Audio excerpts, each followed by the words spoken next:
আমি এলাম আপনার কাছে হেল্প চাইতে, উল্টা দিয়ে আপনি আমার গিধু নাইতেছেন।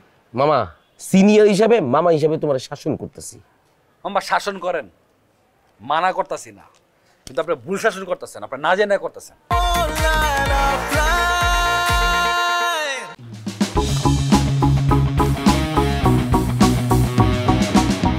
জনা শেষ হয় না, আমি কি বান্ডিল দিছিনি? কত আছে না? 10। যাক, এখন 10 আছে, বাকি 10 পরে দিতেছি, কিন্তু কামটা করতে হবে। কামটা কি হেটা কও না? রুমার এক বন্ধু হয়েছে না, ওই যে বাসা ঢুকতে চাইছিল কাল রাতে। ওই যে তুমি গেটে তালা দিয়া পেন্টাগুন লাগাই দিলা যে। ওর নাম ইফতেখার। আর আপনার কামটা হইতেছে অজন রুমার আশেপাশে কিসতে না পারে, এটা আপনার দেখতে। ধরো কামটা আমি করুম না। কিলে করবেন না?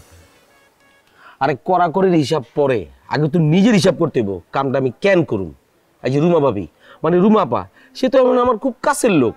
হ্যাঁ, সে যদি একটা লোকের লোকে ঘুরা ভালো থাকে, তার ভাল লাগে, তো তুমি কি লিগে বাধা দিতেছো ভাই? আমার কব তো। আরে মামা, আপনি তো বুঝতেছেন না, লোকটা ভালো না, ওই পোলা রুমার ক্ষতি করতে আইছে। আচ্ছা, তোমার লোক এর মধ্যে পোলা লোকের দেখা হয় নাই? দেওয়া হয়েছে, কিন্তু কথা হয় নাই। আরে বাবা, মানে একদিন দেখে বুঝা লাইলে যে পোলাটা খারাপ?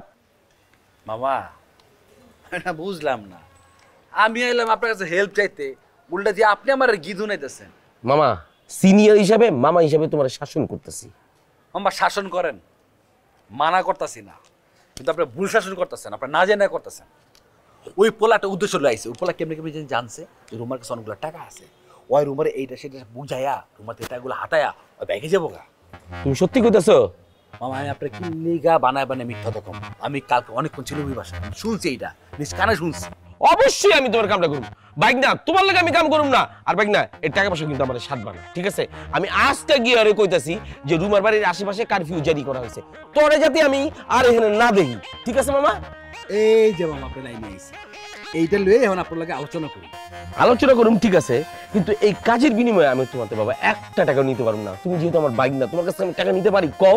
হ্যাঁ আচ্ছা আচ্ছা মামা, তুমি জানি কেমনে বুঝো মামা একটু অভাবের মধ্যে আছে, মানে ওই যে ঘর ভাড়াটা দিতে পারতেছি না, ওই চলতে একটু কষ্ট হইতেছে আর কি, বুঝতে পারছো?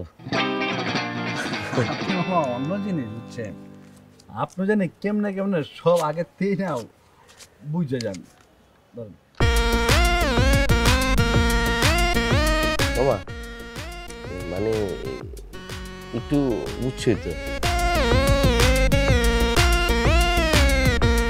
এবার মামা হ্যাঁ ঠিক আছে, কাজে লেগে দিই নাই, মামা অভাবে আছে লেগে দিছি। ঠিক আছে মামা। ওরে হ্যাঁ জেনে দেবে এন ওরলে হারাই যাবেন, ঠিক আছে। আর এদিক লাগলে দিমুদ তার লগে লগে ইফতেখার যে ইফতেখার কামাস আপনি এমনি যাবেন, আবার দেখবো লয়ে যাবেন ওর বাসার আশেপাশে, আপনার কামাস ওর বাসার সামনে, রুমার বাসার সামনে দিয়ে দিবেন, ঠিক আছে মামা? মানে ওই যে আরেকটা কথা ছিল, আমার ডিশ বিলটা আর নেট বিলটা বাকি আছে। মামা কি হ্যাঁ